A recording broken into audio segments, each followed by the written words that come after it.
दूसरे धर्म के लोग बुराई करें तो करें, लेकिन क्रिश्चियन लोग भी बुराई करते हैं। तो मैंने कहा परमेश्वर तेरा धन्यवाद हो। परमेश्वर ने मुझे वचन दिया और कहा कि जो धर्म के कारण सताए जाते हैं उनको स्वर्ग में जगह मिलेगी, लेकिन जो सताए नहीं जाते ना, जिनको डर है, जिनको शर्म है। वाले दिन में हो रही है मीटिंग पास्टर बजेंद्र सिंह की, जैसे हमने सुना है, और उसका विरोध हमने चालू कर दिया है। और बीते हुए दिनों से हमने बजरंग दल वालों को काफी उत्साहित किया है उस बारे में कि मीटिंग रुकवाना बहुत ही अनिवार्य हो चुका है। तो मैं ये बोल रहा हूँ कि ये लोग भिलाई थाने से इजाजत लेने वाले वो कैंसिल करवाओ। हाँ, वो तो करना ही है ना, वो करेंगे। है मानव सेवा है ना। और मैंने बोला मैं तो पादरी नहीं, मैं तो प्रचारक हूँ, भी मानव सेवक हूँ। हाँ, और मैं किसी धर्म के इसमें हूँ भी नहीं, मैं सबका वो कर रहा हूँ। ठीक है ना। तो देखो भिलाई थाने से इनको इजाजत नहीं मिलना चाहिए। नहीं, अगर मिल भी जाएगा ना, हाँ, तो उसको माहौल देख करके उसको अभी परमिशन उसन का कोई मैटर नहीं है। वो सब आगे चल के जैसे से नजदीक आएगा ना, हाँ, और रद्द करवाएंगे जाकर के। जरूर जरूर। हाँ, ओके ओके। अगर किसी ने आज इजाजत दिलवाई या फिर दे दी तो हम उनके ऊपर गर्म होंगे जो इजाजत देगा।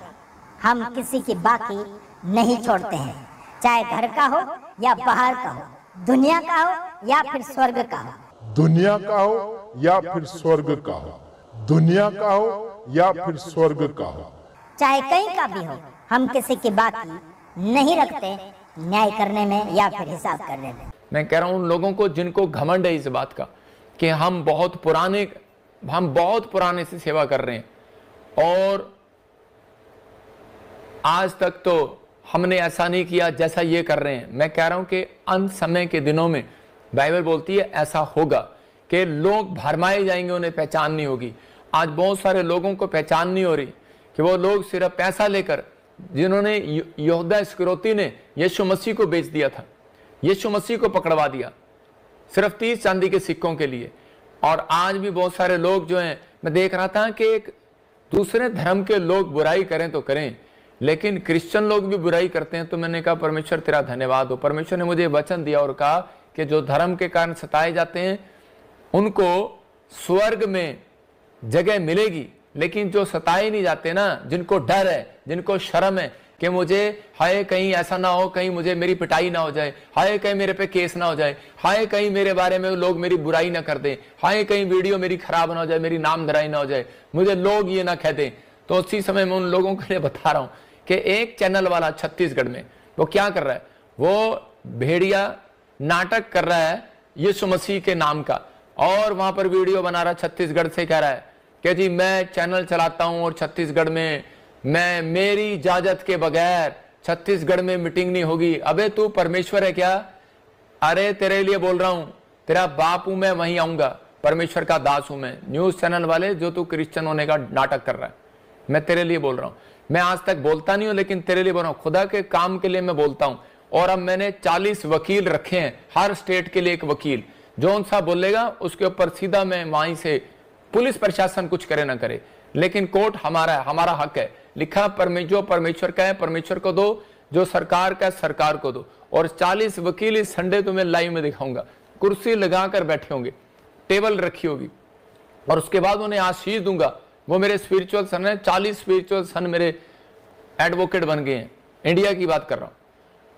और उन सबको इंडिया में एक एक स्टेट में मैं रखूंगा, एक एक चर्च के अंदर उनका ऑफिस खुलवाऊंगा।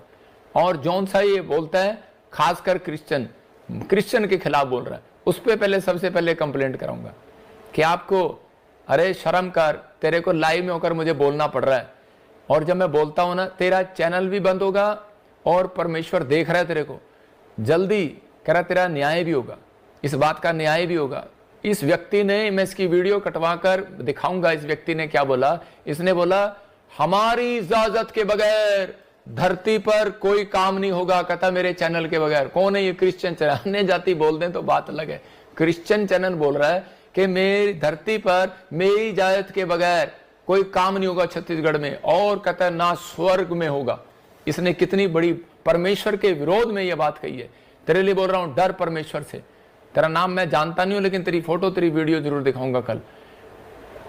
और तेरे ऊपर कंप्लेंट कराऊंगा और तुझे छोड़ूंगा नहीं अब मैं, क्योंकि तू मेरे परमेश्वर के खिलाफ बोला है, तू स्वर्ग के खिलाफ बोला है, इंसान के खिलाफ नहीं बोला। मैं तो चुप हो जाऊंगा, लेकिन जो काम वकील लोग हैं वो अब वो करेंगे, मैं नहीं करूंगा, क्योंकि लिखा है जो सरकार का है सरकार को दो, जो परमेश्वर का है परमेश्वर को दो।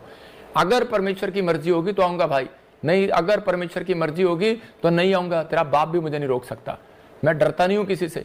मैं बोल रहा हूं परमेश्वर का काम मैंने दिलेरी के साथ किया और दिलेरी के साथ स्टार्ट करता हूं और दिलेरी के साथ करूंगा। मेरा परमेश्वर गवाह है इस बात का। पवित्र आत्मा आपको आशीष दे, क्योंकि परमेश्वर ने इन दिनों में ऐसे ही भविष्यवक्ता खड़े करने हैं कि जो अड़े रहें और खड़े रहें आप जैसों के लिए। इस वीडियो को देखने के बाद में मुझे बिल्कुल भी बताने की ज़रूरत है नहीं कि प्रॉफिट बजिंदर सिंह ने छत्तीसगढ़ की मीटिंग को लेकर क्या कहा है। आप लोगों ने सुन लिया बहुत अच्छे तरीके से कि एक व्यक्ति जो अपने आप को मसीह कहता है वो किस तरीके से छत्तीसगढ़ में होने वाली मीटिंग, प्रॉफिट बजिंदर की जो मीटिंग होगी उस मीटिंग को रोकने का पूरा प्रयास कर रहा है, और किन लोगों के साथ में मिलकर, अन्य जाति लोगों के साथ में मिलकर और धर्म के लोगों के साथ में मिलकर, जो ऑलरेडी मसीहत के बहुत बड़े विरोधी हैं, जो कभी भी किसी भी पास्टर को उठकर उनके ऊपर आरोप लगाते हैं, उन्हें मारते पीटते हैं, विश्वासी लोगों को झूठे धर्मांतरण के केस में फंसाते हैं, उनके ऊपर झूठे आरोप लगाते हैं। इस तरीके के लोगों के साथ में मिलकर किस तरीके से परमेश्वर के काम को रोकने का प्रयास कर रहा है। और उस व्यक्ति का दावा यह है कि प्रॉफिट बजिंदर बिल्कुल भी सही व्यक्ति नहीं है। मैं आपको बता देना चाहता हूं, बाइबल हमें यह कहती है कि देखो, न्याय करने वाला परमेश्वर है। हम किसी व्यक्ति का न्याय नहीं कर सकते, चाहे वो कोई भी क्यों ना हो, चाहे परमेश्वर का, चाहे महान दास हो, चाहे वो प्रभु यीशु मसीह में, चाहे वो कितना ही छोटा क्यों ना हो, हम किसी का भी न्याय नहीं कर सकते। न्याय करने वाला परमेश्वर है। और बता देता हूँ, खुद प्रॉफिट बजिंदर ने इस बात को बोला है कि मैं वहां पर आऊंगा और कोई भी नहीं रोक सकता। अगर परमेश्वर ने चाहा तो जरूर ये मीटिंग होगी।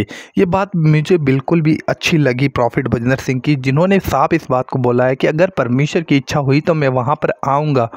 आप लोग बताइए, बाइबल के अंदर साफ हमें देखने को मिलता है कि प्रभु यीशु मसीह ने खुद अपने चेलों को कहा था, मत्ती की किताब में आप लोगों को देखने को मिलेगा, प्रभु ने कहा अंतिम दिनों के अंदर एक विश्वासी के विरुद्ध में खड़े हो जाएंगे। ये चीज़ें हो रही हैं, और मैं आपको बता देना चाहता हूँ, ये चीज़ें अंतिम समय को दर्शाती हैं, उस अंतिम समय को जब प्रभु यीशु मसीह आने वाले हैं। आज हमें कितना चौकस और सतर्क होने की आवश्यकता है, लेकिन हम अगर दूसरे को, भाई ये ऐसा कर रहा है, ये ऐसा कर रहा है, ये ऐसा है, वो वैसा है, अगर किसी दूसरे को देखते रहेंगे, हो सकता है कि हम खुद ही अपने गलत जीवन को जी रहे हों। तो सबसे पहले मुझे लगता है कि प्रभु यीशु मसीह का आगमन बहुत निकट हो चुका है, इसलिए हमें अपने जीवन को जांचने की बहुत ज़्यादा ज़रूरत है। अगर मैं अपने जीवन को नहीं जांच रहा तो मैं आपको बता देना चाहता हूँ कि हो सकता है मैं दूसरों को देखकर कल मैं खुद ठोकर खाऊं, मैं कल खुद गड्ढे में गिर जाऊं। तो सबसे पहले मुझे आज इन चीज़ों को देखते हुए मुझे अपने आप के जीवन की चौकसी करने की आवश्यकता है, ना कि वो कैसा है, वो कैसा है, वो कैसा है, वो क्या कर रहा है, वो तो गलत है, वो तो सही है। इन चीज़ों को छोड़कर मैं सिर्फ अपने जीवन से प्रभु यीशु मसीह की महिमा करूं, लोग मेरे जीवन से प्रभु यीशु मसीह को जाने। क्योंकि मैं आपको बता देना चाहता हूँ, चाहे मैं हूँ, चाहे कोई हो, चाहे और कोई क्यों ना हो, चाहे परमेश्वर का कितना ही बड़ा दास क्यों ना हो, सबका न्याय एक दिन होना है, और उस न्याय को करने वाला प्रभु यीशु मसीह बहुत जल्दी प्रकट होने वाला है। इसलिए अपने जीवन की चौकसी करें और जान लें कि प्रभु यीशु मसीह बहुत जल्दी आने वाला है। इस वीडियो को शेयर कीजिएगा। प्रभु आप सभी को बहुत आशीष दे। जय मसीह की।